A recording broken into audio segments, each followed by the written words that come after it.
ကိုချစ်ရတဲ့ခင်ရတဲ့ပုံကိုယ်တွေနဲ့ကွဲကွာရတယ်ဆိုတဲ့အမှုပျက်စီးမှုအဲ့ဒါပျက်စီးမှုပဲလေဘာပျက်စီးသွားတာတော့အတူတူနေရတယ်ဆိုတဲ့အခြေအနေပျက်စီးသွားတာဟုတ်တယ်မဟုတ်လားအဲ့ဒီအတူတူနေရတယ်ဆိုတဲ့အခြေအနေပျက်စီးသွားတာကိုလူတွေဟာသိပြီးတော့တိမခံနိုင်ကြဘူးစိုးရိမ်ကြတယ်ငိုကြွေးကြတယ်ဟုတ်လားနောက်ဘုံဘုံတို့နာခြင်းတရားနဲ့တွေ့လာတဲ့အခါမှာဒါဘာကြောင့်နာခြင်းတရားဖြစ်တာတုံးလို့မေးရင်ဒီနာခြင်းတရားဟာဘာပျက်စီးမှုလဲလို့မေးရင်ဘယ်လိုပြောမလို့ကျမ်းမာရေးပျက်စီးတာဟုတ်လားခန္ဓာကိုယ်နေတာထိုင်တာရှိနေတဲ့အခြေအနေလေးပြက်သွားတာအခုသာဘုံဘုံတို့ကနေတာထိုင်တာရှိနေတဲ့အခြေအနေကိုတန်ဖိုးထားအောင်မှမသိတာကွက်ကိုမလီငါရတောက်လိုက်တာအခုဘာယောဂမလားမရှိဘူးကောင်းလိုက်တာလို့လူတွေဟာဒီဟာလေးကိုအတိအမှတ်ပြုတ်ခဲတယ်ပေါ့နော်ဟာတကယ်နေမကောင်းထိုင်မကောင်းဖြစ်ပြီဆိုတော့မှဒီနေတာထိုင်တာရှိခဲ့တဲ့အနေအထားလေးကိုအလွန်လွမ်းတယ်ပေါ့တခါတလေတရက်လောက်ရှိသေးတယ်နေမကောင်းတာကလွမ်းလာပြီနေကောင်းနေတဲ့အခြေအနေလေးကိုပြန်ရောက်ချင်လာပြီဟုတ်လားအဲ့တော့ကျမ်းမာရေးဖောက်ပြန်တယ်နော်နာရတယ်ဆိုတာနေတာထိုင်တာရှိတဲ့ကျမ်းမာတဲ့အခြေအနေလေးဘာဖြစ်သွားတာတော့ပြက်သွားတာဒါလည်းပျက်စီးမှုပဲနော်အဲ့ဒီပျက်စီးမှုနဲ့ကြုံရင်လည်းဘုံဘုံတို့ရဲ့စိတ်ဟာအလွန်ထိခိုက်ရလိမ့်မယ်ဟုတ်လားဆေးရုံဆေးကမ်းမှာစိတ်ကူးလေးနဲ့နေကြည့်လိုက်အရန်စိတ်ပြက်စရာကောင်းပါလေမသွားလို့လည်းမရဘူးတကယ်ပြက်နေပြီဆိုရင်သူတို့ကမှပြင်နိုင်တာကိုဟုတ်လားနောက်ထပ်ဘုံဘုံတို့အကြီးအမားဆုံးပျက်စီးမှုကဘာလဲဆိုတော့ရှင်သန်မှုပျက်စီးတာသေခြင်းတရားနဲ့တွေ့လာတဲ့အခြေအနေတစ်ခုပေါ့နော်အဲ့ဒီရှင်သန်မှုပြက်တာကတော့သူကအရာအလုံးပြက်တယ်လို့တောင်ဆိုနိုင်ပါတယ်သူတော်ကောင်းတရားတော့ပြက်တယ်လို့တော့မပြောနိုင်ဘူးပေါ့လေသူတော်ကောင်းတရားရှိနေရင်သေလည်းပဲသူတော်ကောင်းတရားတော့မပြက်ဘူးကျန်တာတွေကတော့အကုန်ပြက်မှာပဲနော်ကိုမိသားစုဆိုတာတွေကလည်းကိုတီဗီဆိုတာနဲ့ကိုမိသားစုလို့မဟုတ်တော့ဘူးစဉ်းစားကြည့်နော်အခုကတော့အလုံးကိုပဲအရေးပါပြီးတော့အရာရောက်ပြီးတော့ကိုယ့်ဟာမှာတကယ်ကိုပဲဓမ္မဓာဆိုပြီးတော့နော်သိမ့်ထားကြရတာဟုတ်လားစိတ်ထဲမှာသေပြီဆိုရင်အဲ့ဒါဟာကိုယ်နဲ့ဘာမှမဆိုင်တော့ဘူးကိုမိသားစုလည်းမဟုတ်တော့ဘူးဥစ္စာပစ္စည်းတွေကလည်းကိုဥစ္စာပစ္စည်းတွေမဟုတ်တော့ဘူးကိုလှုပ်လက်စအလုပ်တွေကလည်းကိုနဲ့ဘာမှမဆိုင်တော့ဘူးတကယ်ပဲနော်သေသေးချာချာစဉ်းစားကြည့်သေခြင်းတရားဟာအရာအလုံးပြတ်တာပါဟုတ်လားအဲ့တော့ပစ္စည်းမှု၃မျိုးဘုံဘုံခုပြောလိုက်တယ်ကျမ်းမာရေးပစ္စည်းခြင်းဟမ်အတူနေရမှုပစ္စည်းခြင်းကွက်ကွာခြင်းပေါ့ကျမ်းမာရေးပစ္စည်းခြင်းနာမှုနော်ရှင်သန်မှုပစ္စည်းခြင်းသိမှုအဲ့ဒီ၃ခုသောပစ္စည်းခြင်းဟာဒကာဓမ္မတို့ပုထုဇဉ်တတ္တဝါတွေကိုအကြီးအကျယ်နှိပ်စက်နိုင်ပါတယ်အဲ့ဒါတွေကိုပေါ့မတွက်နဲ့ပေါ့နော်အဲ့ဒါတွေကတော့ပုံမှန်တိုင်းလာတာပါသူတို့ကတော့ပေါ့တယ်လေးတယ်လို့မရှိပါဘူးကိုအဲ့ဒါကိုခန္ဓာကြီးရှိမရှိဆိုတဲ့ဥစ္စာကိုရှော့လည်းမတွက်ဖဲနဲ့ပိုလည်းမတွက်ဖဲနဲ့အမှန်တိုင်းသိတဲ့တယ်နော်ဒီအရာတွေနဲ့တွေ့လာလို့ရှိရင်ငါအစဉ်ပြေမဲ့ငါလားအစဉ်မပြေမဲ့ငါလားဆိုတာကိုဘာလို့ထားဖို့လိုတော့ကြွတင်ပြီးတော့မှန်မှန်ကန်ကန်တွေးတော့ဆင်ခြင်နားလည်ထားဖို့လိုတယ်ပေါ့ဟုတ်လားအဲ့ဒါကိုတွေးပြီးတော့အဲ့ဒီအခြေအနေမျိုးတွေကြုံလာတဲ့အခါမှာကိုယ့်ရဲ့စိတ်ကိုနော်စိုးရိမ်မှုငိုကြွေးမှုကမနှိမ့်ဆက်အောင်ဘုံဘုံတို့တွေကဘာလုပ်ရမလို့သတိပဋ္ဌာန်တရားကိုကြွတင်ပြီးတော့ဂျုံမအထုတ်ထားရမယ်တတိပဋ္ဌာန်တရားအားထုတ်ရင်ရရှိမဲ့အကျိုးကျေးဇူးဒီပင်လင်စဉ်းစားလိုက်တဲ့အခါမှာကိုယ့်ကိုအားထုတ်ဖြစ်ဖို့အတွက်တွန်းအားတစ်ခုဖြစ်နေတာကိုအံ့ဩဖွယ်ရမတွေ့ရဘူးလားတွေ့ရတယ်ဒါမျိုးတာနော်ပျက်စီးချိန်မှာမငိုရလေအောင်ဆိုတာဟုတ်လားတဘုံတို့တရားအားထုတ်တယ်ဆိုတာဘုံဘုံစိတ်ထဲမှာတွေးမိတာအဓိကကတော့ရည်ရွယ်ချက်နှစ်ခုပေါ့အခုလောလောဆယ်လည်းပဲငြင်းငြင်းအေးအေးချမ်းချမ်းသာသာကောင်းကောင်းမွန်မွန်လေးနေခွင့်ရအောင်နော်တရားလေးအားထုတ်ပြီးတော့နေရတာအားထုတ်နေရတဲ့အခိုက်မှာကိုစိတ်ဟာချမ်းသာတယ်ငြိမ်အေးတယ်သူ့အဆင့်လေးနဲ့သူပေါ့ဟုတ်လားပြီးရင်ဒါနဲ့ပြီးသွားသလားဆိုတော့မပြီးဘူးနော်ဒီချမ်းသာမှုလေးကအနာဂတ်အဆင်မပြေမှုနဲ့တွေ့လာတဲ့အခါမှာလည်းအများကြီးသူ့ကိုဖေးမလိုက်မယ်အဲ့တော့ဘုန်းတို့တရားအားထုတ်တယ်ဆိုတာပြစ္ဆုတ်ပံလည်းချမ်းသာဖို့အနာဂတ်မှာလည်းပဲဆင်းရဲစရာအကြောင်းနဲ့တွေ့လာတဲ့အခါမှာမဆင်းရဲဘဲနဲ့နေနိုင်ဖို့ဆိုတဲ့ဒီရည်ရွယ်ချက်ဒီအကျိုးကျေးဇူးနှစ်ခုကိုမျှော်ကိုးပြီးတော့လုပ်ရမှာဟုတ်တယ်မဟုတ်လားအခုပြောနေတာကပြစ္ဆုတ်ပံမှာချမ်းချမ်းသာသာနေဖို့ဆိုတဲ့ရည်ရွယ်ချက်ကိုတတထားပြီးတော့ဟုတ်လားကိုပြေလေအောင်မဖြည့်ရှင်းနိုင်လောက်သေးဘူးလို့ထင်ရတဲ့ပျက်စီးမှုနဲ့ကြုံလာတဲ့အခါမှာချမ်းချမ်းသာသာနေဖို့ဆိုတဲ့ရည်ရွယ်ချက်နဲ့လည်းပဲတရားအထုတ်ရမယ်ပေါ့ရသော်ဘုရားအင်္ဂုတ္တပါဠိတော်မှာအနာဂတဘုရားသုတ်တံဆိုပြီးတော့သုတ်တံသုံးဖို့ဟောတာရှိတယ်နော်ပထမသုတ်တံကအမျိုးမျိုးသောအကြောင်းကြောင့်ဒီခန္ဓာကိုယ်ကြီးဟာသေနိုင်တယ်ဆိုတာကိုစဉ်းစားပြီးတော့မသေသေးခင်မှာ တရားအထုတ်မယ်ဆိုတဲ့စိတ်ကူးမျိုးဖြစ်ဖို့မြတ်စွာဘုရားတိုက်တွန်းတာနောက်ခန္ဓာကိုယ်ရဲ့ပျက်စီးနိုင်တဲ့အခြေအနေအများကြီးကိုထောက်ပြပြီးတော့မြတ်စွာဘုရားဟောတာငါမွေးကြိုက်ပြီးတော့လဲသေနိုင်တယ်ကင်းကြိုက်ပြီးတော့လဲသေနိုင်တယ်သေနိုင်တဲ့အကြောင်းတွေပေါ့နော်အစာအာဟာရမကြည်မကျက်ဖြစ်ပြီးတော့လဲသေနိုင်တယ်လေသင်လုံးဖြတ်ပြီးတော့လဲသေနိုင်တယ်ထဲထဲကတီးကြီးဖောက်ပြန်ပြီးတော့လဲသေနိုင်တယ်သေနိုင်တဲ့အကြောင်းတရားတွေအများကြီးကိုမြတ်စွာဘုရားထုတ်ပြတယ်ဟုတ်လားအဲ့ဒီလိုမျိုးဖြစ်မလာသေးခင်မှာငါမရသေးတဲ့တရားကိုရအောင်မရောက်သေးတဲ့အရာကိုရောက်အောင်မသိသေးတာကိုသိအောင်ငါလုပ်မယ်ဆိုတဲ့စိတ်ကူးနဲ့လုပ်ရမယ်လို့သေခြင်းကိုပြပြီးတော့ပထမနာဂတဘုရားသုတ်တံမှာအဲ့လိုဟောတယ်နောက်ဒုတိယသုတ်တံကျတော့ဘာပြောလို့ဆိုတော့အိုခြင်းနာခြင်းသေခြင်းဟုတ်လားပြီးတော့အစာရည်သာခေါင်းပါခြင်းဆိုတာလည်းဖြစ်လာတတ်တယ်ပြီးတော့တိုင်းပြည်ဒီမငြိမ်မသက်ဖြစ်လာတာတွေပြေးရလွှားရတာတွေဟာလည်းဖြစ်လာတတ်တယ်အဲ့ဒါမျိုးဖြစ်မလာခင်မှာငါတရားအထုတ်မယ်ဆိုတဲ့စိတ်နဲ့အထုတ်ရမယ်ပြီးတော့တန်ဃာတွေမညီမညွတ်ဖြစ်တယ်ဆိုတာလည်းဖြစ်လာတတ်တယ်အဲ့လိုမျိုးအခြေအနေဖြစ်လာရင်သူတော်ကောင်းတရားကိုအထုတ်ဖို့အခက်အခဲရှိတယ်ဒါကြောင့်ဒါမျိုးတွေမဖြစ်သေးခင်မှာသူတော်ကောင်းလုပ်ကိုလုပ်မယ်ဆိုတဲ့စိတ်ကူးနဲ့လုပ်ရမယ်လို့ဘုရားတိုက်တွန်းတယ်ဟုတ်လားအဲ့တော့ဒါတွေကိုစဉ်းစားကြည့်တဲ့အခါမှာအနာဂတ်ရေးကို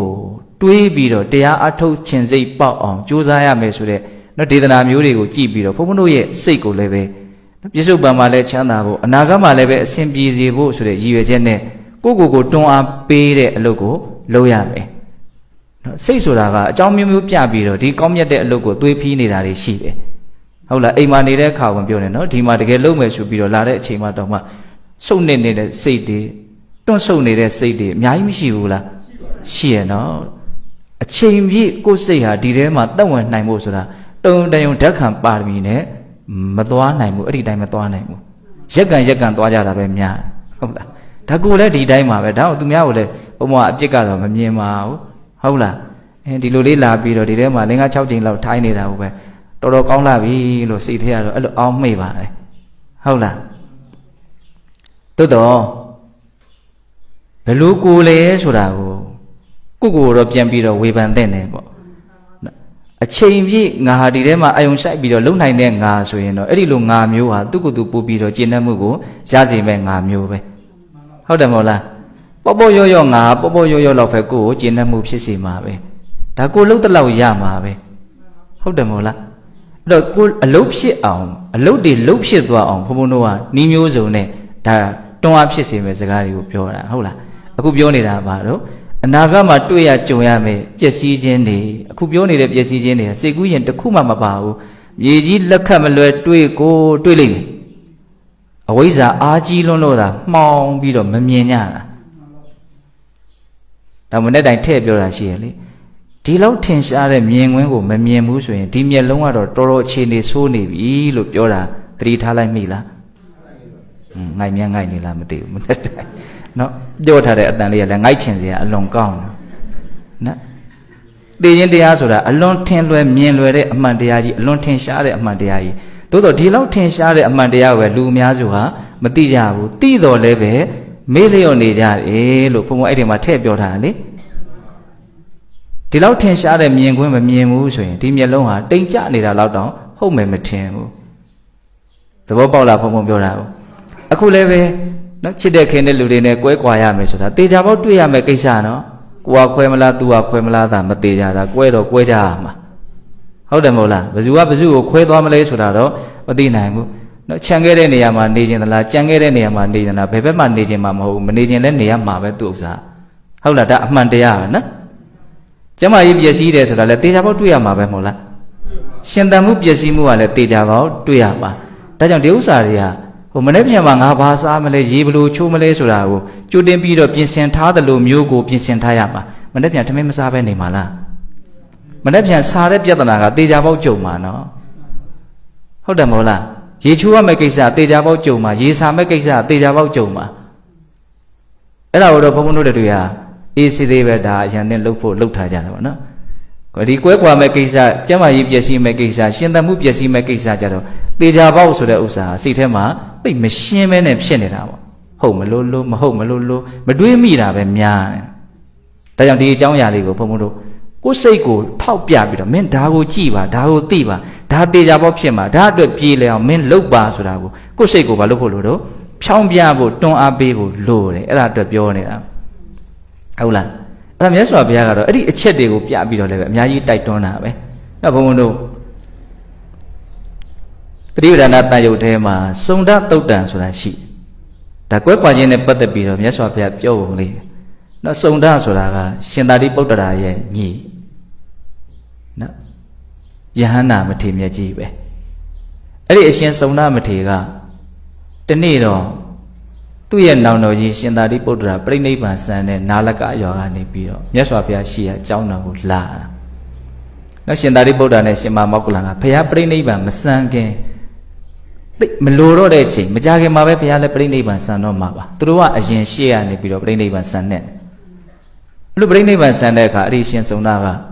ရှင်သာရိပုတ္တရာရဲ့နော်ရုပ်ကလတ်တော်ကိုမီးရှို့လို့ကျွင်းကြံတဲ့ဓာတ်တော်ရဲ့ရှင်သာရိပုတ္တရာဝိယုံတဲ့သင်္ကန်းကြီးရဲ့ရှင်သာရိပုတ္တရာအမြဲသုံးဆွဲတဲ့သပိတ်ရဲ့ဟုတ်လားအဲ့ဒါသပိတ်ထဲကိုရေစစ်တို့ဓာတ်တော်တို့ထည့်ပြီးတော့အဲ့ဒီသင်္ကန်းကြီးကိုယူလာပြီးတော့မြတ်စွာဘုရားဒီကိုကြွလာတယ်ရှင်စုံနာကကြွလာပြီးတော့မြတ်စွာဘုရားဒီကိုအရင်မဝင်သေးပဲနဲ့သူအလွန်ရင်းနှီးကျွမ်းဝင်တဲ့ရှင်အာနန္ဒာဒီကိုဝင်တယ်ရှင်အာနန္ဒာကရှင်စုံနာနဲ့မှရင်းနှီးကျွမ်းဝင်တာမဟုတ်ရှင်သာရိပုတ္တရာနဲ့ကပိုးပြီးတော့တောင်ရင်းနှီးသေးတယ်အဲ့ဒါနဲ့ရှင်အာနန္ဒာဒီဝင်တဲ့အခါကျတော့ရှင်ဘုရားအာနန္ဒာဒါဟာ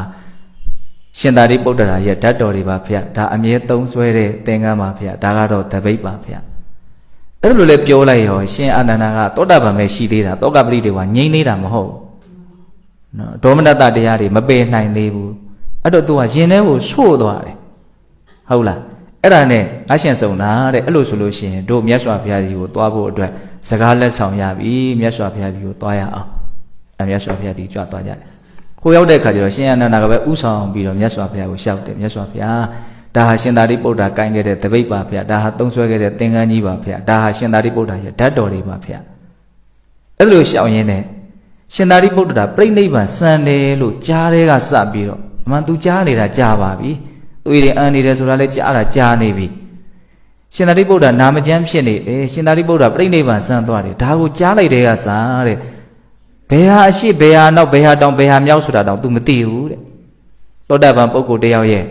နော်ဒီခွဲခွာခြင်းရဲ့အပေါ်မှာတုံ့ပြန်တဲ့တုံ့ပြန်မှုအော်စရာကြီးနော်အရက်မျက်နာတွေတောင်ညံထဲမှာမထင်ရှားဘူးတဲ့ဘုန်းဘုရားတော့ဘယ်လိုလေးခံစားအောင်ဆိုအော်အမြဲတမ်းခေါင်းကိုခြားခြားလဲမူးနောက်နေတာနဲ့တူတယ်ဟုတ်လားအဲ့ဒါတရားတွေလည်းသူ့စိတ်ထဲမှာမထင်ဘူးတဲ့ခန္ဓာကိုယ်ကြီးကလည်းအမြဲတမ်းလေးလံနေတယ်အဲ့ဒါလိုသူခံစားချက်ကိုရှောက်တဲ့ခါမှာမြတ်စွာဘုရားအာနန္ဒာတဲ့တာရိပုတ္တရာကတင့်ရဲ့သီလသမารိပညာတွေကိုယူပြီးတော့ပြိဋိဘံဆံသွားလို့လားတဲ့မေးလိုက်တာတော့ခက်စိမ့်စိမ့်ကြီးပဲနော်တင့်ရဲ့သီလသမารိပညာတွေကိုယူပြီးတော့ပြိဋိဘံဆံသွားလို့လားလို့မြတ်စွာဘုရားအဲ့လိုမေးတော့မြတ်စွာဘုရားတဲ့အဲ့လိုယူပြီးတော့ပြိဋိဘံဆံသွားတာတော့မဟုတ်ပါဘူးတဲ့ဒါပေမဲ့လို့ရှင်သာရိပုတ္တရာဟာနော်တန်ဃာတော်တွေရဲ့အပေါ်မှာတပည့်တော်တို့ရဲ့အပေါ်မှာအလွန်တရာမှအာကိုအာရပြုရတယ်မျက်နှိုးဝေရကောင်းတဲ့ပုဂ္ဂိုလ်ဖြစ်တဲ့အတွက်ကြောင့်သူအဲ့လိုခံစားရတဲ့အကြောင်းကိုမြတ်စွာဘုရားကိုရှောက်အဲ့ဒီမှာမြတ်စွာဘုရားကရှင်သာရိပုတ္တရာပြိဋိဘံဆန္ဒနဲ့ပတ်သက်ပြီးတော့ဒီရှင်အာနန္ဒာကိုပြောတဲ့စကားလေးတွေဒါလေးတွေကရိုးနေအောင်ကြားဘူးနေတဲ့စကားလေးပဲမယ်လို့အလွန်ကောင်းတယ်နာနုတအာနန္ဒမယပဋိကိစေဝအခါတံအာနန္ဒာတဲ့ငါအစာတွေကစပြီးတော့ကြိုတင်ပြီးတော့ကြိမ်ဖန်များစွာသင်တို့ကိုငါပြောဘူးတယ်မဟုတ်လားတဲ့အဲ့ဒီလူလေးတွေကစပြောတာနော်နာနုတအာနန္ဒမယပဋိကိစေဝအခါတံဘာတွေပြောခဲ့တာတော့မြတ်စွာဘုရားအစာတွေကစကြိုတင်ပြီးတော့သဗ္ဗေဟိပိယေဟိမနာပေဟိနာနာဘာဝဝိနာဘာဝအညထဘာဝတံကုတ္တအာနန္ဒလဗ္ဗယန္တဇာတံဘုဒ္ဓံသင်္ခဏပလောကဓမ္မနောတံဝတ္တမာပလုစတိနေတံဌာနဝိဇတိတဲ့အဓိပ္ပာယ်ကသဗ္ဗေဟိအလုံးစုံကုန်သောပိယေဟိချစ်အပ်ကုန်သောမနာပေဟိမျက်နှိုးအပ်ကုန်သောတတ္တဝသင်္ခါရတို့နှင့်နာနာဘာဝရှင်ခွဲကိုရခြင်းတည်၎င်းဝိနာဘာဝသေခွဲကိုရခြင်းတည်၎င်းအညထဘာဝဘဝချပြီးတော့ဘဝတစ်ပါးသည်ဖြစ်ပြီးတော့ကိုရခြင်းတည်၎င်းကွက်ကွာခြင်းအမျိုးမျိုးပေါ့အဲ့ဓာတွေဟာတဲ့နော်ယန္တဇာတံဘုဒ္ဓသင်္ခဏပလောကဓမ္မနော်ဖြစ်လာတဲ့တရားကြီးပွားလာတဲ့တရားပြုပြင်ရတဲ့တရားပျက်စီးသွားတဲ့တရားတွေမှာဒီလိုကွဲကွာခြင်းတရားတွေမဖြစ်ပါနဲ့လို့ဘယ်မှာတောင့်တလို့ရနိုင်မလဲတဲ့အဲ့လိုတောင့်တလို့ရနိုင်စရာအကြောင်းလောကမှာမရှိဘူးတဲ့ကျိန်ဖန်များစွာရှေးဥစွာတဲ့ကစငါခဏခဏပြောခဲ့တယ်မဟုတ်လားဆိုတာဒီစကားကိုပြောတာတဲ့နော်အလုံးစုံသောချစ်အပ်မြတ်နိုးအပ်သောတတ္တဝသင်္ခါရတို့နဲ့ရှင်ကွဲကွဲရခြင်း သေကွဲရခြင်းဘဝချပြီးတော့ကွဲရခြင်းအဲ့ဒီကွဲကွာခြင်းတွေမဖြစ်ပါစေနဲ့လို့ဒီသဘာဝတရားတွေရဲ့အပေါ်မှာတောင့်တလို့မရနိုင်ဘူးဒီသဘာဝတရားဆိုတာကိုဘယ်လိုလေးမြတ်စွာဘုရားပုံဖော်တော့ဆိုတော့စကလုံး၄လုံးသုံးထားတယ်ယန္တံဇာတံဘူတံသင်္ခတံပလောကဓမ္မံနော်ဇာတံစပြီးတော့ဖြစ်လာတယ်ဇာတိပေါ့နော်မွေးဖွားလာပြီးတော့ဗါတော့ဘူတံကြီးပွားလာတယ်အကောင်လေးကတဖြည်းဖြည်းနဲ့ကြီးလာနော်ကလလရည်ကြီးအဆက်ပြောက်လေးကနေပြီးတော့တဖြည်းဖြည်းနဲ့မဖြစ်လာတော့ကြီးလာတယ်အမေဝမ်းထွက်တဖြည်းဖြည်းနဲ့ပဲကြီးလာတယ်ဇာတံဘူတံဖြစ်လာတယ်ကြီးလာတယ်ပြီးတော့ဗါတော့သင်္ခတံတဲ့ဘုံမသဘောကျစကလုံးတစ်လုံးချင်းစီကိုဟုတ်လားသင်္ခတံဆိုတာဗါတော့အမြဲပြင်ပေးနေရတယ်တဲ့ကဲလှုပ်တက်တဲ့အရွယ်တွေကစတော့လှုပ်ပေးနေရတာမလှုပ်တက်တဲ့အရွယ်တုန်းကလည်းသူများလှုပ်ပေးရတာပဲနော်အမေရင်ခွင်ထဲမှာရှိတော့ကိုမမလှုပ်တက်သေးတော့အမေကလှုပ်ပေးတာအမေလှုပ်မပေးရင်သေမှာနော်တတ္တဝါရဲ့သဘောကဘာတော့ဇာတံဖြစ်လာတယ်ဘူတံကြီးပွားလာတယ်သင်္ခတံလှုပ်ပေးနေရတယ်ပြင်ပေးနေရတယ်ဒီတိုင်းထားလို့မရဘူးတဲ့အဲ့လိုလှုပ်ပေးတဲ့ကြားတွေကပဲနောက်ဆုံးကြတော့ပလောကဓမ္မသွားတာပဲတဲ့ပြတ်သွားတာပဲဘဝရဲ့သမိုင်းလို့တောင်ပြောခြင်းတယ်ကျုပ်ကဟုတ်လားငွေဖွာလာတယ်ကြီးထွားလာတယ်ပြုပြင်ပေးရတယ်ဘလို့ပဲလှုပ်ပြီးတော့ပြတ်သွားတယ်ဒီလိုသဘာဝတရားတွေရဲ့ပုံမှာကွဲကွာခြင်းတရားတွေမဖြစ်ပါစေနဲ့လို့ဘယ်မှာတောင့်တလို့ရနိုင်မလဲအဲ့လိုဖြစ်เสียအကြောင်းရှိကိုမရှိဘူးတဲ့ဒီစကားမျိုးကိုငါကြိမ်ဖန်များစွာပြောခဲ့ပြီမဟုတ်လားအရှင်သာရိပုတ္တသေလို့စိတ်ထဲမှာဘာမှထိခိုက်မနေနဲ့လို့ရှင်အနန္ဒာကိုအဲ့လိုပြောတာအဲ့ဒီမှာဆက်ပြီးတော့မြတ်စွာဘုရားပြောတာလေစိတ်ဝင်စားစရာကောင်းတယ်တတ္တမတိဟအာနန္ဒအတ္တတိပါဝိရဒအတ္တတရဏအနေညတရဏဓမ္မတိပါဓမ္မတရဏအနေညတရဏနော်ဟိုတနေ့ကလည်းပြောရတယ်နော်ဒီစကားလေးနော်တတ္တမတိဟအာနန္ဒဒါကြောင့်မို့လို့တဲ့အတ္တဒီပါဝိရဒကိုမှီခိုပြီးတော့နေကြအတ္တတရဏကိုအားကိုပြီးတော့နေကြအနေညတရဏကိုဟာလွဲလို့ဘုရားမှာအာမကိုပဲနဲ့နေကြနော်ဓမ္မဒီပါတရားကိုမှီခိုပြီးတော့နေကြဓမ္မတရဏတရားကိုအားကိုပြီးတော့နေကြအနေညတရဏတရားလွဲပြီးတော့တခြားဘယ်ရာကိုမှတကယ်အရေးတကယ်ဘေးနဲ့ကျုံးလာရင်အားကိုရလိမ့်မယ်လို့လွယ်မမမှတ်ထင်မဲနဲ့တရားကိုသာအားကိုပြီးတော့နေကြဒီထိခဏကြားခဲ့တယ်နော်အဲ့ဒါဆက်ပြီးတော့တရားကိုအားကိုရမယ်ဆိုတဲ့နေရာမှာတရားကိုဘယ်တရားကိုခေါင်းကောက်ပြီးတော့မြတ်စွာဘုရားညွှန်ပြတယ်ဆိုတော့တတိပဋ္ဌာန်တရား၄ပါးကိုခေါင်းကောက်ပြီးတော့ညွှန်ပြတယ်နော်ကိုအားကိုရမယ်ဆိုတာတရားရှိတဲ့ကိုအားကိုရမှာလို့ပြောလို့တဲ့အတွက်ကြောင့်တရားကိုအားကိုလို့ဆက်ပြောတယ်နော်တရားဆိုတဲ့နေရာမှာလည်းဘယ်တရားကိုအားကိုရမှာတော့ဟောနာမည်နဲ့တကွကွက်ပြီးတော့တောင်မြတ်စွာဘုရားတီးတန့်ထုတ်ပြီးတော့ပြောတယ်ဘယ်တရားတော့ဆိုတော့တတိပဋ္ဌာန်တရားတဲ့ကိုဘလို့ဖြစ်နေလဲဆိုတာအမှန်တိုင်းတိနေတဲ့အလုပ်ဟာဉာဏ်ပညာကိုဖြစ်ထွန်းစေတယ်အဲ့ဒီဉာဏ်ပညာကအရာအလုံးကိုပြေလည်သွားစေလိမ့်မယ်ဉာဏ်ပညာမရှိရင်ဘာမှပြေလည်မှာမဟုတ်မပြေလည်ဘူးဆိုတာဖြည့်ရှင်းတယ်လို့ပေါ့နော်ဖြည့်ရှင်းတယ်ဆိုတဲ့စကားလေးကြည့်ပါဦးဖြည့်တယ်ရှင်းတယ်ဖြည့်တယ်ဆိုတော့ဘာလို့ဖြည့်တာတော့ချီးထားလို့ပေါ့ရှင်းမှရှုပ်တာကိုလာလေဖြည့်တယ်ဆိုတာဘာလို့ချီးထားလို့ဖြည့်ရတာပေါ့ဘာတွေနဲ့ချီးထားတာတော့တာယောစဉ်ကျိုးတွေနဲ့ချီးထားတာအလွဲတွေအမားတွေနဲ့ချီးထားတာဟုတ်လားအဲ့ဒါတွေချီးထားတော့အဲ့ဒါနေရခက်တော့ကျင့်ကြက်ပြီးတော့အဲ့ဒါနေရခက်တော့တာအကုန်လုံးချီးတုတ်ထားတာဆိုတဲ့အခါကျတော့အဲ့ဒါဖြည့်နိုင်လေးနေရတာတတ်တာလေးပေါ့ရှင်းတယ်ဆိုတော့ဘာလို့ရှင်းရတာတော့ရှုပ်နေလို့ရှင်းရတာရှုပ်တာပိုတောင်ဆိုးသေးတယ်ထင်တယ်နော်ရှုပ်နေတယ်ဆိုဥစားသူကဖြေတာမှသူကနီလန်းလေးရစိတ်ထဲမှာရှင်းလေးပေါ်နေတယ်လို့ရှိတယ်ရှုပ်တာကြီးကချီဝင်ဥပေါက်လို့ရှုပ်နေတယ်ဘယ်ဟာစလို့ဘာကင်လို့ကင်မှမသိလို့ရှုပ်ထွေးနေတယ်စာပေါင်းတိုက်ကြီးလို့ရှုပ်ထွေးနေတယ်ချီဝင်ဥပေါက်လို့ရှုပ်ထွေးနေတယ်ရိပ်ဖြတ်ပြီးတော့ထုံးထားတဲ့မြက်ထုံးကြီးလို့ရှုပ်ထွေးနေတယ်လို့ဘုရားတင်စားပြီးတော့ဟောတာရှိဟုတ်လားအဲ့လိုဖြေမှုရှင်းမှုကိစ္စကိုဘယ်သူလုပ်ပေးနိုင်မလို့ထင်လဲပညာအမှန်သိမှုကပဲရှင်းနိုင်လားကိုလည်းမရှင်းနိုင်ဘူးသူလည်းမရှင်းနိုင်ဘူးပညာမရှိလို့ကတော့ဘယ်သူမှမရှင်းနိုင်ဘူးနော်အဲ့ဒီလိုဖြေရှင်းနိုင်တဲ့ပညာကိုဘုံတို့ဘာလုပ်ရင်ရမှာတော့တတိထားနေတဲ့အလုပ်ကိုလုပ်ရင်ရနိုင်တယ်တဖြည်းဖြည်းနဲ့နားလေလာရင်ဩငါကတော့ငါမိုက်တာပဲမိုက်တော့လည်းခံရတာပဲဟုတ်လားမမိုက်ရင်မခံရဘူးနော်အဲ့ဒါလိုမျိုးမြတ်စွာဘုရားကတတိပဋ္ဌာန်တရားကိုအားကိုးကြဖို့ခေါင်းကောက်ပြီးတော့ဟောတာတတိပဋ္ဌာန်တရားပွားလို့ရှင်တရားတည်းဟူသောအားကိုးရမယ်တရားရှိပြီဆိုရင်အဲ့ဒီကိုဟာကိုယ့်အတွက်အားကိုးထိုက်ပြီးအားကိုးလောက်ပြီးဟုတ်လားအဲ့ဒါကွက်ကွာခြင်းနဲ့ပတ်သက်ပြီးတော့မြတ်စွာဘုရားနော်အစဉ်ပြေအောင်နော်အတူနေရမှုရဲ့ပျက်စီးခြင်းနဲ့ကြုံလာတဲ့အခါမှာစိတ်ကိုနော်ဘလို့နီးနဲ့ တတ်တာရစီမလဲဆိုတဲ့နီလန်းကိုပေးသွားတယ်လို့ဆိုနိုင်ဘူးလားဆိုနိုင်တယ်ဒါကွဲကွာခြင်းနဲ့ပတ်သက်ပြီးတော့ပြီးရင်ဘုန်းတို့ဘာပျက်စီးခြင်းဟာသူ့ရဲ့ပို့ဆိုးလာမလို့ကျမ်းမာရေးပျက်စီးခြင်းဟာသူ့ရဲ့ပို့ဆိုးလိမ့်မယ်နော်ဖြုတ်ကနေဖြတ်ကနေသေသွားတော်သေးတယ်သေတာတော့ဘယ်မှမတော်ပါဘူးလေ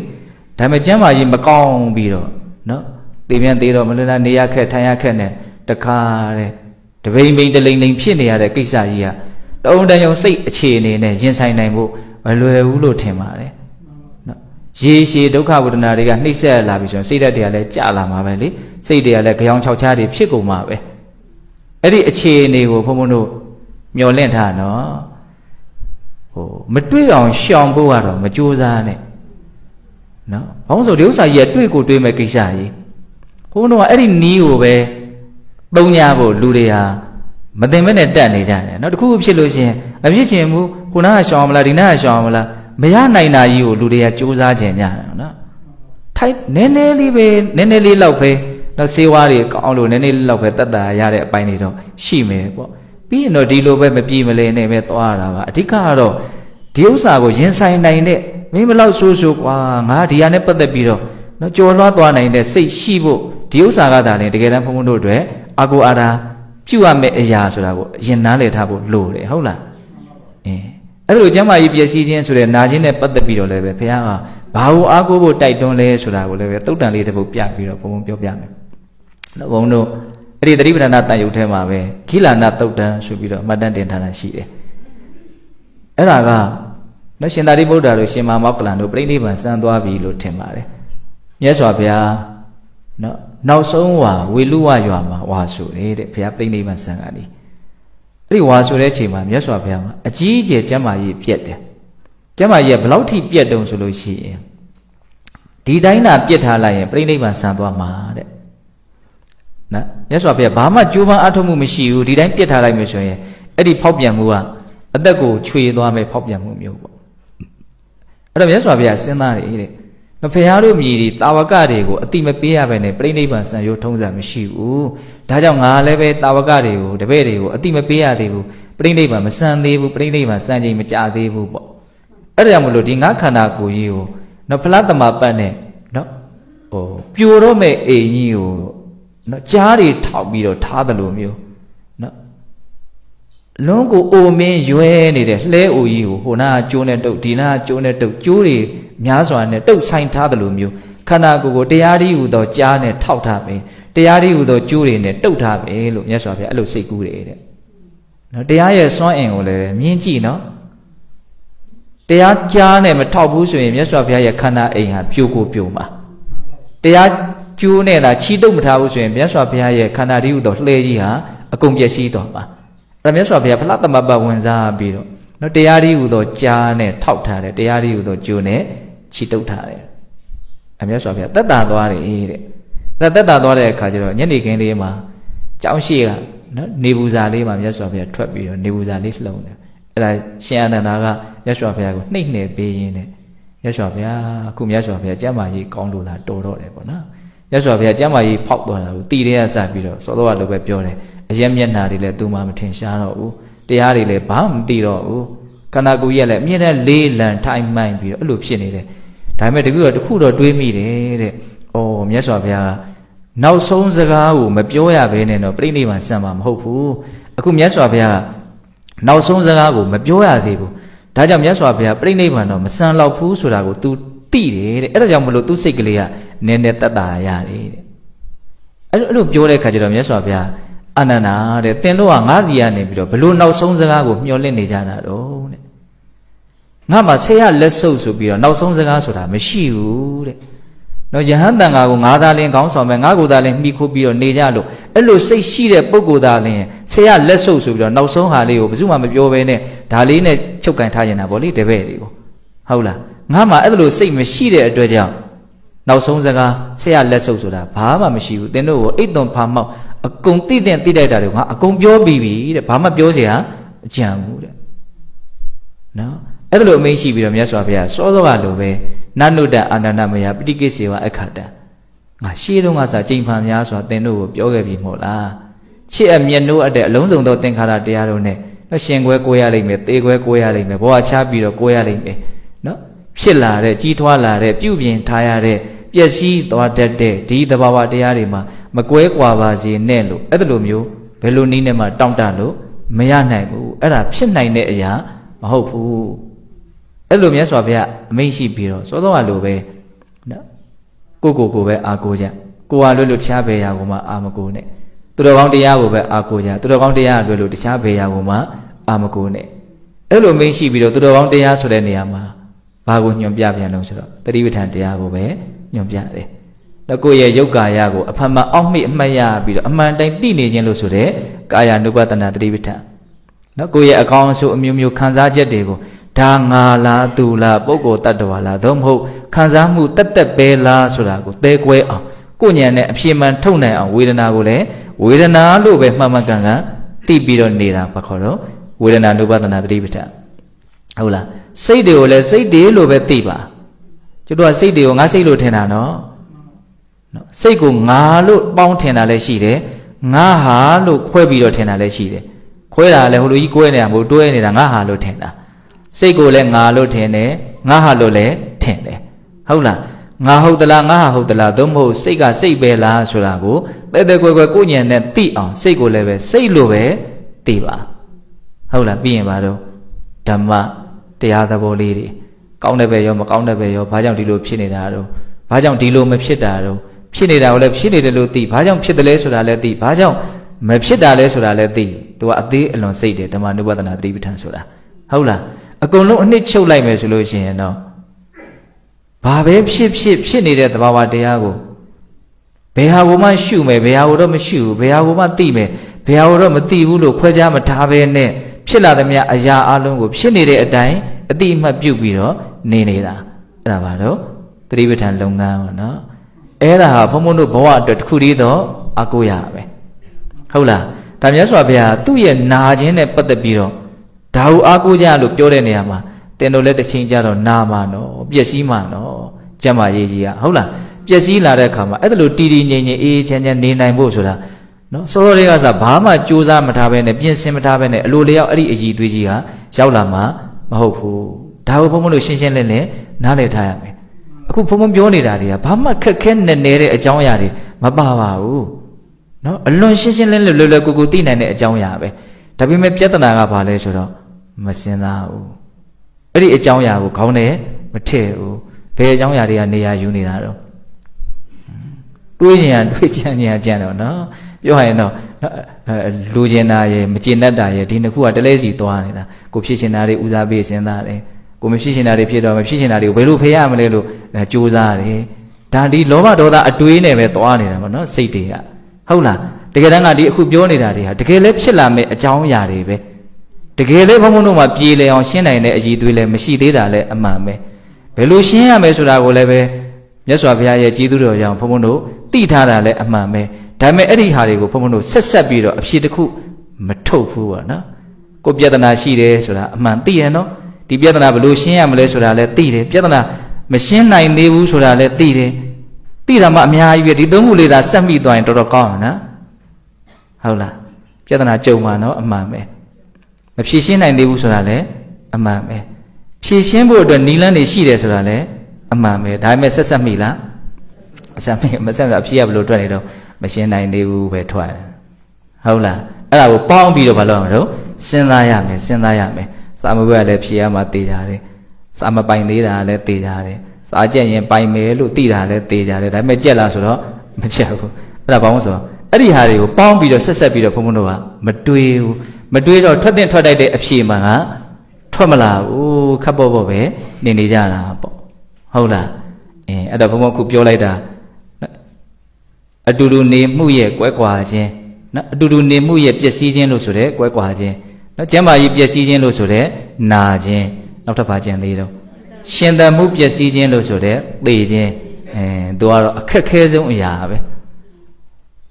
ဲနော်ရှင်သန်နေသေးတယ်ဆိုရင် तू ကရသေးတယ်လေစိတ်ရသဘောလေးကဆိုကြလို့ကျမ်းမာရေးဘလောက်ပြက်မင်းဒီယောဂနဲ့မသိနိုင်သေးပါဘူးကွာဆိုရင် तू တောင့်ထားလို့ရသေးတယ်ဟုတ်တယ်မို့လား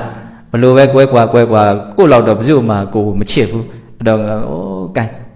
ကိုချစ်ပြီးတော့နေရမှာပေါ့ဆိုပြီးတော့ကွက်ကွာချင်းနဲ့ကြုံလည်းပဲနော်ရှင်နေသေးတယ်ဆိုလို့ရှိရင်သူကတောင့်ပြီးတော့နေလို့ရသေးတယ်ဟုတ်တယ်မဟုတ်လားအခုကဘာမှမကြံတော့ဘူးအကုန်ဖြတ်မှာနော်ရှင်သန်မှုပျက်စီးတယ်သေဆုံးခြင်းရင်ဆိုင်နိုင်မှုအခက်ခဲဆုံးအရာပါပဲ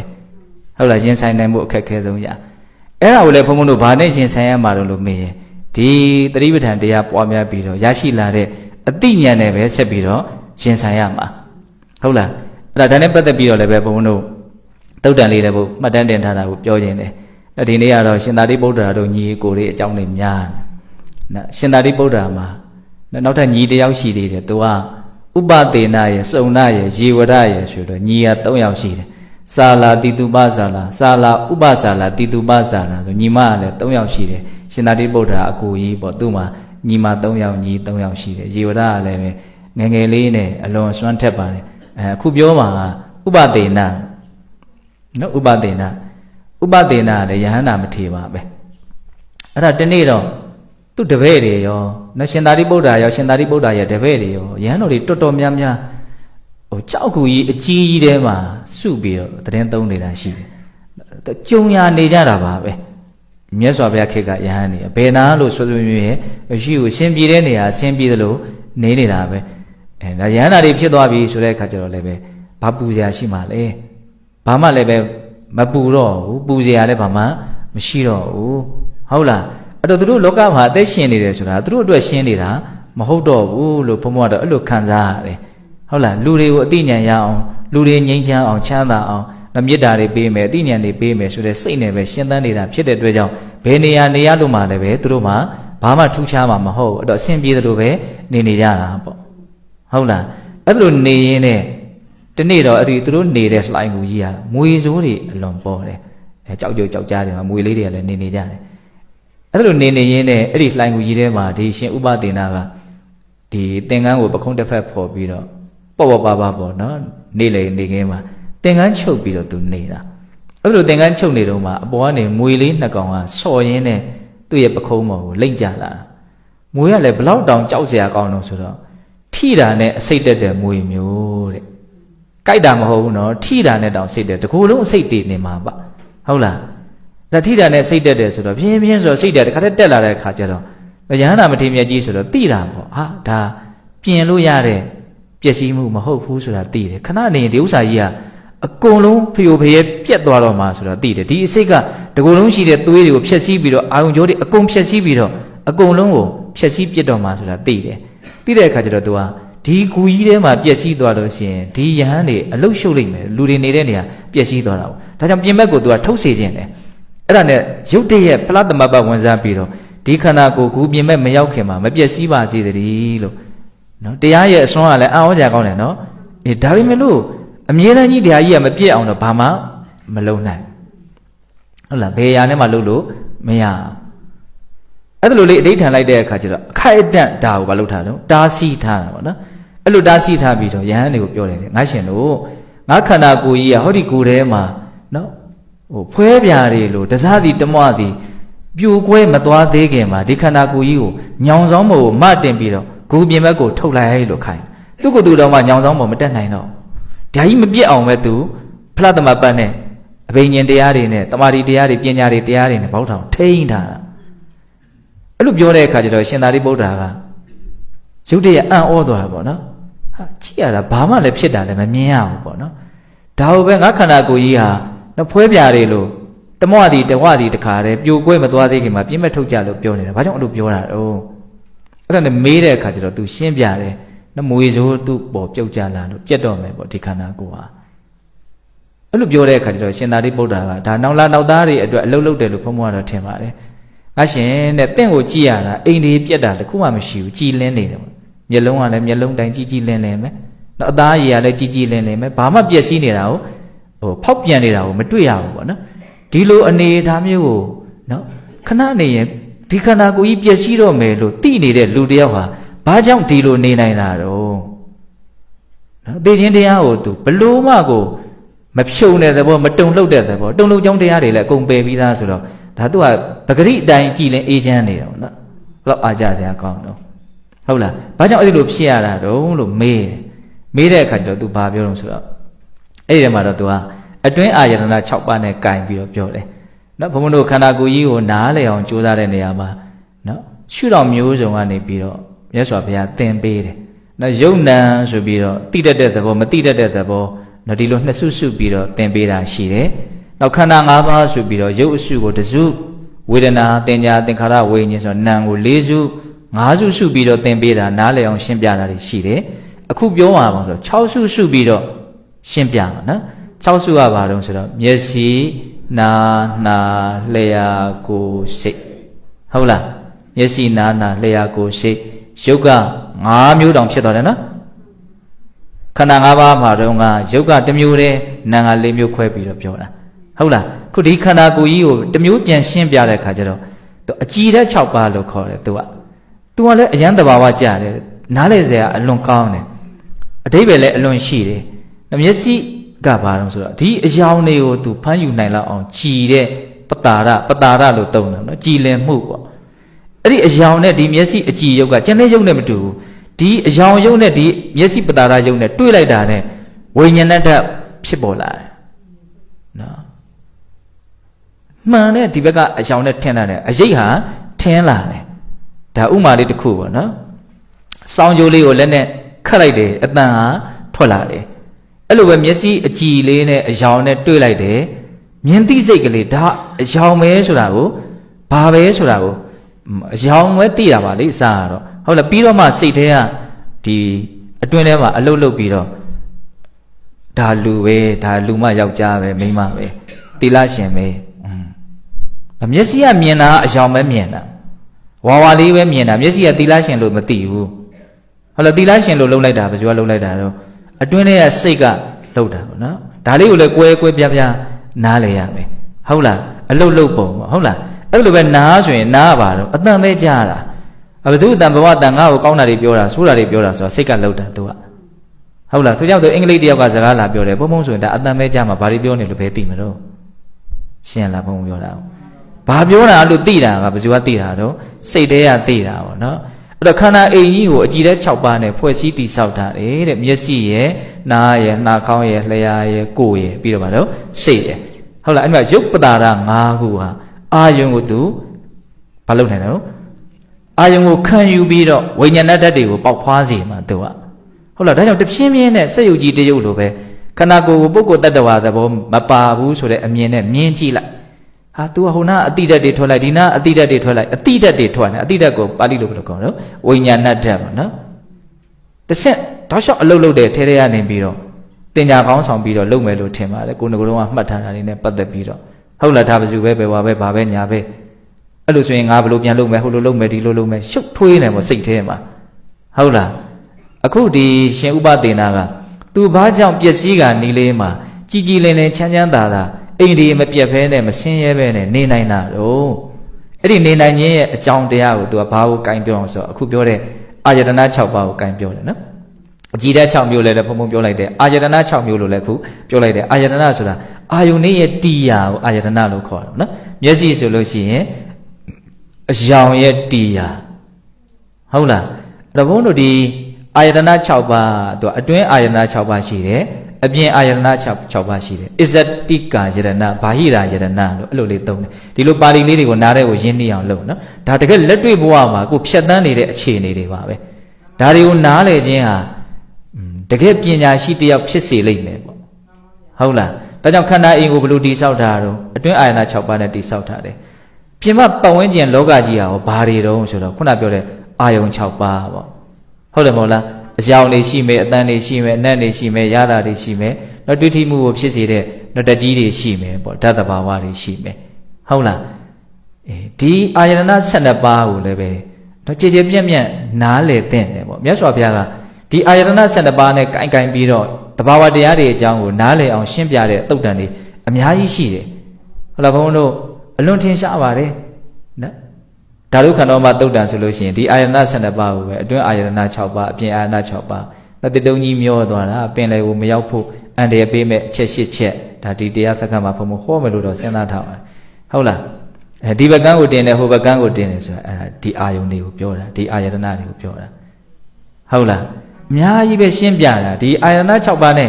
ဒီအာယတနာ12ပါးနဲ့ပတ်သက်ပြီးတော့နားလေစရာအလွန်ကောင်းတဲ့သုတ်တန်တစ်ပုဒ်ကတော့သမုဒ္ဒသုတ်တန်ဆိုပြီးတော့သမုဒ္ဒရာကြီးတွေနဲ့နှိုင်းပြီးတော့ဟောတဲ့သုတ်တန်လေးဆိုအလွန်နားလေထားစရာကောင်းတယ်အလွန်ကြိုက်တယ်ဘုံဘုံအဲ့ဒီသုတ်တန်လေးထားတော့နော်အခုရှင်ဥပဒေနာကသူ့ရဲ့ဒီမြင့်မြတ်တဲ့အည်အသွေးတွေဘာကြောင့်ရခဲ့တယ်လဲဆိုတာကိုသူဒီအာယတနာ6ပါးနဲ့ကင်ပြီးတော့ပြောမှာဘယ်လိုပြောတာတော့နော်အဟံစက္ခုမမစက္ခုတဲ့မျက်စိဟာငါပဲမျက်စိဟာငါဥစ္စာပဲလို့မှားယွင်းတဲ့ဆွဲလန်းမှတ်ထင်မှုတွေကိုငါအလွန်ဝေးกว่าရှေးကာလကစပြီးတော့ငါအမြင့်ပြတ်ပယ်ပြီးမရှိတော့ဘူးတဲ့ဟုတ်လားအဲ့ဒီတဏှာနဲ့ဒိဋ္ဌိသူ့ဒီမှာမရှိတော့ဘူးတဲ့နော်အဟံစက္ခုမမစက္ခုဟုတ်လားမျက်စိဟာငါပဲမျက်စိဟာငါဥစ္စာပဲကျုပ်တို့ကအဲ့ဒီနှစ်ခုလုံးရှိနေနော်ငါလို့ထင်တဲ့ခါထင်တယ်ငါဥစ္စာလို့ထင်တဲ့ခါထင်တယ်မျက်စိထိရင်ဟာငါဘယ်လိုဖြစ်သွားလဲမသိဘူးတခါလေကြောက်လဲဘယ်လိုပြောတော့ငါမျက်စိလေးဘယ်လိုဖြစ်သွားလဲမသိဘူးဟုတ်လားမျက်စိနဲ့ငါနဲ့တပေါင်းနဲ့တွဲပြီးတော့ပြောတာလည်းရှိတယ်မျက်စိနဲ့ငါနဲ့ဟိုမျက်စိကတခြားဒါပေမဲ့ငါဟာဆိုပြီးတော့သူအဲ့လိုတွဲတာနော်အဲ့လိုပဲနားဟာငါပဲနားဟာငါဥစ္စာပဲလို့မှတ်ထင်မှုသူမှမရှိဘူးနော်မျက်စိနားနာလျှာကိုယ်စိတ်6ခုစလုံးအဲ့ဒါတွေရဲ့အပေါ်မှာငါလို့ထင်မှုငါဥစ္စာလို့ထင်မှုဒီမှားယွင်းတဲ့မှတ်ထွင်မှုတွေမရှိတဲ့အတွက်ကြောင့်ဒါတွေသူ့သဘောသူ့လမ်းကြောင်းသူ့သွားသူ့ပျက်စီးခြင်းကြလို့ပျက်စီးသွားတာပျက်စီးဖို့အကြောင်းတွေနော်ဖမ်းလာပြီနော်ဖြစ်ဖို့အကြောင်းတရားတွေကုန်သွားတော့ပြက်တာပေါ့ဟုတ်လားဖြစ်နေတာကွာစားကိုဖြစ်သိခြင်းလို့ဖြစ်တာမှမဟုတ်တာဖြစ်နေတာကွာစားဖြစ်เสียအကြောင်းတရားတွေကြောင့်ဖြစ်နေတာကျုပ်တို့ကဖြစ်အောင်လဲကိုလှုပ်ထားတယ်ထင်နေတာဖြစ်နေတာလဲကိုလို့ကိုထင်နေတာအဲ့ဒီမှာအကုန်လုံးလုံးချလဲလိုက်ပြီးတော့ဘလို့မှစိတ်ကမရှင်းနိုင်ဘူးနော်အဲ့ဒါတွေကိုရှင်းနိုင်အောင်တဖြည်းဖြည်းနဲ့မလုပ်ရမှာတော့ကြိုးစားနော်တဖြည်းဖြည်းနဲ့ကြိုးစားမှရမှာနော်ဒီလောက်မှားထားတဲ့အမှားကြီးကိုရုပ်တရက်ရဖို့ဆိုတဲ့ဥစ္စာတော့နော်အများစုမှာမျှော်လင့်လို့မရနိုင်ဘူးလို့ဘုံဘုံထင်ပါတယ်ဟုတ်လားအေးအဲ့တော့သူဘာကြောင့်တည်တည်ငြိမ်ငြိမ်နေနိုင်တာတော့မျက်စိနာနာလျှာကိုစိတ်ကိုဒါဟာငါပဲဒါဟာငါဥစ္စာပဲလို့မှားယွင်းတဲ့ဆွဲလန်းမှတ်ထင်မှုကိုနော်အလွန်ဝေးတဲ့ရှေးကာလသူရဟန္တာဖြစ်ပြီးတဲ့ကစပေါ့နော်ဒါကိုသူအမြင့်ပြတ်ပယ်ရှားထားတယ်တဲ့အဲ့တော့ကျွတ်တော့ဒီစကလုံးလေးတွေဟာညံကိုအလွန်တရာမှပွင့်စေလိမ့်မယ်လင်းစေလိမ့်မယ်နော်ငါဥစ္စာငါလိပ်ပြာတို့ဘာတစ်ခုမှမဟုတ်ကြသည်ဓမ္မတတ္တပါဒကဆိုတဲ့အမြင်ကိုနော်ရှင်းအောင်တခါတလေရှေ့ကနေကြိုးပြီးတော့မြင်ထားရင်လည်းကောင်းတတ်တယ်နော်ဟုတ်လားနားမလဲသေးလေဆိုသာဆိုနေဟုတ်လားမြင်ရပြီဆိုရင်လည်းငါဥစ္စာငါလိပ်ပြာတို့ဘာတစ်ခုမှမဟုတ်ကြသည်ဓမ္မတတ္တပါဒကနော်မင်းကွန်းဆိုတော်ဘုရားကြီးတခါမယ်သွား6ချောင်းနှုတ်ရတာတဲ့နှုတ်ရတော့နော်ဆေးတွေကအချင်းချင်းပြဿနာတက်ပြီးတော့ဆရာတော်ကြီးကတော်တော်ကိုကျမ်းမာရေးထိသွားအဲ့လိုကျမ်းမာရေးထိသွားတော့အဲ့ရတဲ့လဲတော့နော်အဲ့လိုအဲ့ရတဲ့လဲရင်လည်းအိပ်ပျော်နေသလိုလိုနိုးသလိုလိုအိမ်မက်လိုလိုဘာလိုလိုနဲ့အဲ့ဒါသူ့စိတ်ထဲမှာသူ့နားထဲမှာကြားရတယ်တဲ့နော်နောက်ထပ်အသက်က2နာရီပဲရှင်တော့မာလို့ကြားရတယ်တဲ့တော်တော်ကြောက်စရာကောင်းတယ်နော်နော်ဇီဝိတတန်နဲ့2နာရီပဲကြံတော့တယ်လို့ပြောတာကြားအဲ့တော့ဆရာတော်ကြီးကကြောက်မသွားဘူးတဲ့သူကိုယ်တိုင်ဟောထားတာကြောက်မသွားဘူးတဲ့အဲ့တော့စိတ်ထဲမှာအော်လောကကြီးကတန်ဖိုးမဲ့လာကြီးလားလောကကြီးကတန်ဖိုးမဲ့လာကြီးလားလို့နှစ်ခါထပ်ပြီးတော့ညီးလိုက်တယ်တဲ့ဟောကိုအုပ်ထင်းနေရတော့တကယ်ပြတ်တော့မယ်ဆိုတော့မှပဲကျွတ်တို့ကတန်ဖိုးမဲ့ပုံမဲ့မှန်သိရမှာနော်လောကကြီးကဘာလဲတော့တန်ဖိုးမဲ့လာကြီးလားတုံညလောကကြီးလို့သူအဲ့လိုစိတ်ထဲမှာညီးတွားမိတယ်တဲ့အဲ့လိုညီးတွားရင်းနဲ့စိတ်ကကြီးကြီးလင်းလင်းမဲ့တယ်အဲ့လိုဆိုရင်ခဏနေသေတော့မယ်ဆိုရင်ငါကဘာလို့အားကိုးမှာတော့ဘာအားကိုးပြီးတော့သေရမှာတော့လို့သူကသူစဉ်းစားလိုက်တဲ့အခါမှာပညာလို့နှစ်ဆင့်ထပ်ပြီးတော့ကြားတယ်တဲ့ပညာဆိုတာအမှန်သိတာပဲလေဟုတ်တယ်မဟုတ်လားခုမျက်စိနာနာလျှာကိုယ်စိတ်ဆိုတာတကယ်တမ်းငါလည်းမဟုတ်ဘူးငါဥစ္စာလည်းမဟုတ်ဘူးဘယ်သူဟာမှလည်းမဟုတ်ဘူးဘယ်သူလှုပ်ထားတာမှလည်းမဟုတ်ဘူးသူရှိရဖြစ်เสียအကြောင်းရှိလို့ဖြစ်ပေါ်နေတဲ့သဘာဝတရားတတ်တွေပဲတကယ်တမ်းကအဲ့ဒါကိုအမှန်သိရင်ဘာခေါ်တော့ပညာကျွတ်တော့အဲ့ဒါကိုသိလားမသိသေးဘူးဒါပေမဲ့ရသော်ဘုရားရဲ့ကျေးဇူးကြောင့်မှန်မှန်ကန်ကန်တော့ကြားဘူးနေပြီကြားဘူးနေတာတွေတန်ဖိုးထားရမှာနော်ဒါပါခေါ်တော့တုတ္တမယဉာဏ်ပေါ့နော်အထိုက်လျောက်ဒီဥစ္စာကိုလက်တွေ့စူးစမ်းတယ်ဟုတ်လားလေ့လာကြည့်တယ်စိတ်ဓာမယဉာဏ်တွေအသုံးချနေတာကိုမရှိဘူးလားရှိတယ်ဟုတ်လားထိုက်တလောက်တော့နားလေတယ်ဒါပေမဲ့နားလေမှုကထပ်ပြီးတော့နားလေဖို့လိုနေသေးတယ်အဲ့ဒါလိုဉာဏ်မျိုးကိုဘာလို့ခေါ်တော့အနုဘောဓဉာဏ်လို့ခေါ်တယ်ထပ်ပြီးတော့လိုသေးတဲ့အတိဉာဏ်မပြည့်စုံသေးတဲ့အသိဉာဏ်ပဋိဝေဒဉာဏ်ဆိုတာပြည့်စုံသွားထွန်းဖောက်ပြီးတော့သိသွားဘာမှထောက်ထပ်မလိုတော့ဘူးအဲ့ဒါမဲ့ဉာဏ်ပူဉာဏ်တွေကိုပြောတာ ဟုတ်လားအခုဘုန်းဘုန်းတို့ကအဲ့ဒီဉာဏ်မျိုးမရသေးဘူးထပ်ပြီးတော့ဖြည့်ရအောင်မယ်ရှိတော့ရှိနေပြီဒါပေမဲ့မပြည့်စုံနေဘူးပေါ့နော်ဟိုထိုက်တလောက်တော့လင်းနေတယ်ဒါပေမဲ့တဲတဲကွဲကွဲမြင်လောက်အောင်လင်းနေတာမျိုးမဟုတ်သေးဘူးဒါဘုံဘုံကစိတ်ထဲပေါ်တဲ့ဥမာလေးတွေကိုပြောနေတာပါဟုတ်လားနော်ဒါကြောင့်မလို့ဘာပဲဖြစ်ဖြစ်ပညာအမှန်သိတဲ့ပညာငါဥစ္စာငါလိပ်ပြတော့ဘာတစ်ခုမှမဟုတ်ကြသည်ဓမ္မတတ္တပါဒကဒါတွေကတရားသဘောတွေနော်တရားသဘောတွေလို့ပြောတော့တရားဆိုရင်မြင့်မြတ်တာလို့ကြီးစိတ်ကထင်နေမှလဲစွာသေးတယ်ဒီနေရာမှာရည်ရွယ်တဲ့တရားဆိုတာတဘာဝတရားကိုရည်ရွယ်တာဟုတ်လားပူတယ်အေးတယ်သူမြင့်မြတ်တာလည်းမဟုတ်ယုံညံ့တာလည်းမဟုတ်သူဖြစ်နေတဲ့သဘာဝတရားကိုရည်ညွှန်းတာဟုတ်လားတရားဆိုတာကအဓိပ္ပာယ်နှစ်မျိုးရှိရနော်အကျဉ်းများပြင်ဟုတ်လားတကယ်မြင့်မြတ်တဲ့မတရားဖို့တရားသီလသမာဓိပညာဒါလည်းပါတော့တရားပဲဟုတ်တယ်မို့လားကုသလဓမ္မအကုသလဓမ္မဟောဓမ္မဆိုတဲ့စကားလုံးလေးနဲ့တွဲတုံတယ်နော်ကုသိုလ်မှဓမ္မမဟုတ်ဘူးအကုသိုလ်လည်းဓမ္မလို့တွဲတုံတယ်အဲ့ဒီဓမ္မကမြင့်မြတ်မှုကိုရည်ညွှန်းတဲ့စကားလုံးမဟုတ်ဘူးတဘာဝကိုရည်ညွှန်းတဲ့စကားသဘောပေါက်လားအခုဒီနေရာမှာဗာပြောတော့ငါဥစ္စာငါလိပ်ပြာတို့ဘာတစ်ခုမျှမဟုတ်ကြသည်ဓမ္မတတ္တပါဒကဒီနေရာမှာပြောတဲ့ဓမ္မကလောကုတ္တရာတရားဓမ္မတွေကိုရည်ရွယ်တာမဟုတ်ဘူးနော်သဘာဝလေးတွေသဘောတရားတွေလို့ပြောချင်တာငါလည်းမဟုတ်တဲ့ငါဥစ္စာလည်းမဟုတ်တဲ့ဘယ်သူဟာမှမဟုတ်တဲ့တက်သူ့ဟာသူအကြောင်းအကျိုးဆက်ပြီးတော့ဖြစ်ပေါ်ပြောင်းလဲနေတဲ့သဘာဝတရားတွေလို့ပြောချင်တာအဲ့ဒါကိုမြင်ရင်သောသောကငါဥစ္စာဆိုတဲ့အမြင်ဟာအားနေသွားမှာပဲနော်ယုံနံကိုယုံနံလို့မြင်ရင်ပုဂ္ဂိုလ်တ attva လို့မြင်တဲ့အမြင်ဟာအလိုလိုအားနေမှာပဲနော်ဟုတ်လားဒါကြောင့်မြင်ရတာပဲဖြစ်ဖြစ်ကြားရတာပဲဖြစ်ဖြစ်နားစားတော့တွေ့ရထိရတွေ့ရကြံရဒါမှမဟုတ်စိတ်ဆင်းရဲစိတ်ချမ်းသာဘာပဲဖြစ်ဖြစ်တွေ့ကြုံသမျှအတွေ့အကြုံဖြစ်နေသမျှအဖြစ်ပြက်အားလုံးကိုဘာနဲ့သုံးသပ်နိုင်ရင်အလွန်ကောင်းမလို့ပညာနဲ့သုံးသပ်နိုင်ရင်အလွန်ကောင်းပဲဘယ်လိုသုံးသပ်မလို့ငါဥစ္စာငါလိပ်ပြာတို့ဘာတစ်ခုမှမဟုတ်ကြသည်ဓမ္မတတ္တပါဒကအဲ့လိုသုံးသပ်ရင်းနဲ့တရားအထုတ်ရရောက်နေတယ်နော်အဲ့ဒါဆရာတော်ကြီးကသူက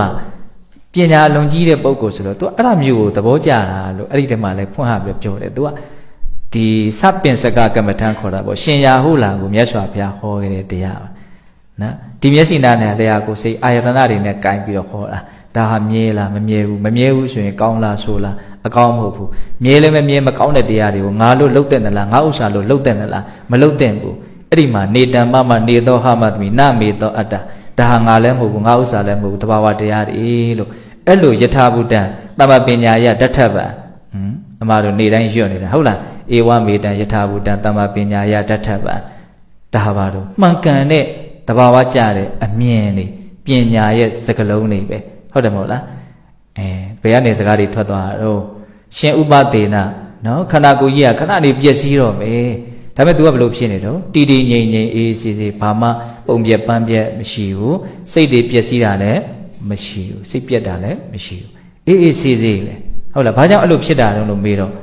ဒီမျက်စိနာနာလျှာကိုစိတ်ကိုငါပဲငါဥစ္စာပဲလို့မှားယွင်းတဲ့ဆွဲလန်းမှတ်ထင်မှုတွေသူ့မှာမရှိတော့ဘူးဒါကြောင့်မို့လို့ဒါတွေပြည့်စည်တဲ့အခါမှာသူ့ဘာမှဆင်းရဲမှုမဖြစ်ဘူးလို့ပြောခဲ့တာအဲ့ဒါဘုံဘုံတို့တရားဓမ္မတို့အားကြဖို့အကြောင်းအရာလေးတွေပေါ့ဟုတ်လားဒါကသေဆုံးခြင်းနဲ့တွေ့လာလို့ရှိရင်ဘယ်သူကကိုယ့်ကိုအစဉ်ပြေစေမဲ့အရာလဲဆိုတာကိုတက်တက်ကွယ်ကွယ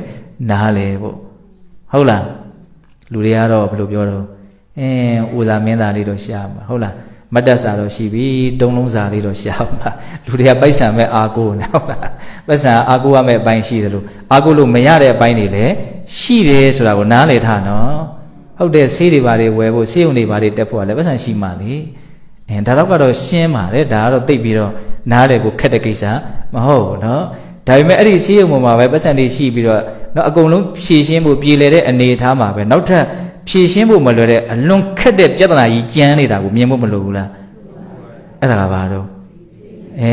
သေခြင်းကိုရင်မဆိုင်တဲ့ကိစ္စနော်ပျက်စီးမှုကိုရင်မဆိုင်နိုင်ဘူးစိတ်ကဒီနားမှာထစ်နေအောင်ပါပဲ